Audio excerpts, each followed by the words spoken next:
vile mmekaa hivi, mko na hii uniform yenu, mko smart,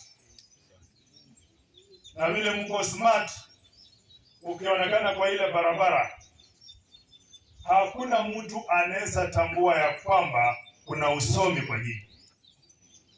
Lakini muda kidogo nimekaa hapa, natakana tujifunze huko nje kwamba hata nyinyi ndani yenu kuna wasomi kuliko hata wale wanakaa kwa maofisi.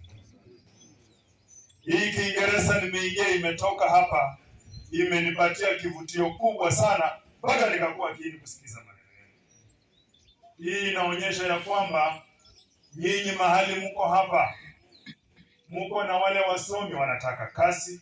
Mimi nikiwa kwa ofisi kama mbunge, kujeni kwa ofisi yangu nijue wasomi ni wangapi, profession zenu ni gani, alafu nisaidie nyinyi kupata kazi kwa serikali. Nyinyi vile mko hapa hivi, mumeonyesha kitu moja kubwa sana. Sikuwahi jua siku ingine kwamba hii kanisa nasikia ni Afrika, lakini mimi nimebelieve hii kanisa iko tu kwangu Malava.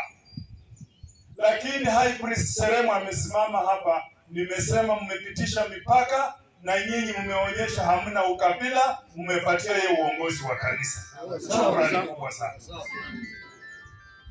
Hiyo hata mimi umenipatia roho ya kusema ya kwamba ninajivunia